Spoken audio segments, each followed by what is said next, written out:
That's News Nation. Weeknights at 8, 7 Central, only on News Nation. To find News Nation, go to joinnn.com.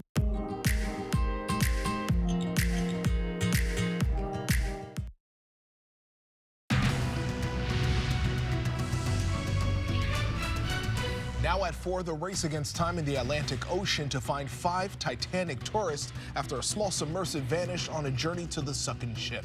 Good afternoon. This is the KTLA 5 News at 4. I'm Pedro Rivera. And I'm Samantha Cortese. By air and by sea, the search.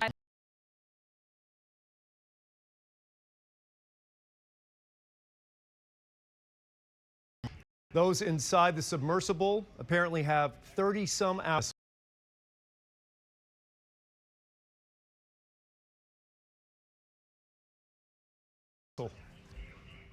Excitement, thrills.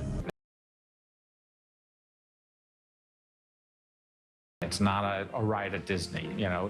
There's a lot of real risk involved, and there's a lot of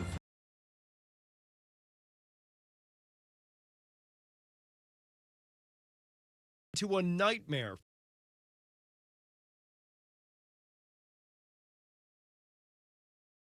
Venture to the bottom of the Atlantic Ocean to view the wreckage of the Titanic turn into a nightmare for 5 people.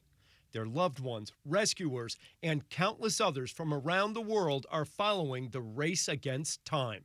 The severity and urgency of the situation are intensifying each hour with a limited supply of oxygen for those trapped on the Titan, a 22-foot-long vessel with a company called Ocean Gate Expeditions. Passengers embarked on their deep-sea sightseeing trip on Sunday and lost communication with their mothership less than 2 hours later. The search area is massive, about 900 miles from Cape Cod, Massachusetts, and stretching about 13,000 feet below the surface.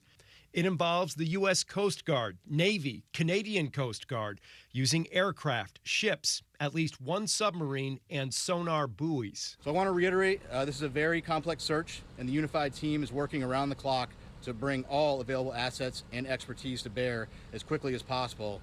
Science and tech writer David Pogue was a passenger last year. It's about the size of a minivan. It seats 5 people. There's no chairs in there. You're just squatting on the floor. The hatch, by the way, is sealed with 17 bolts from the outside. So there's no way to escape when you're inside to get out without a crew on the outside letting you out. One of the 5 current passengers is the Ocean Gate founder and CEO, Stockton Rush, who appears in a promotional video. We've taken a completely new approach to the sub design, and it's all run with this game controller and these touch screens. So if you want to go forward, you press forward. If you want to go back, you go back.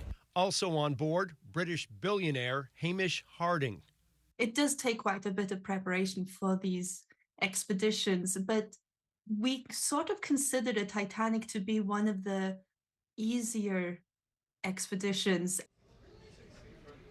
Also inside the Titan, 77-year-old deep-sea diver and former French Navy captain Paul-Henri Nargeolet and a British-Pakistani businessman, Shahzada Dawood, and his son, Suleiman Dawood.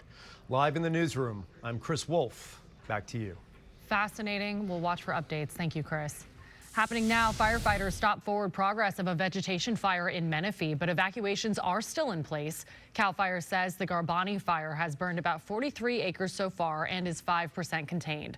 Evacuations are for the area of south of Craig Avenue, east of Murrieta Road, north of Wickard Road, and west of Hahn Road. A care center has been set up at Paloma Valley High School.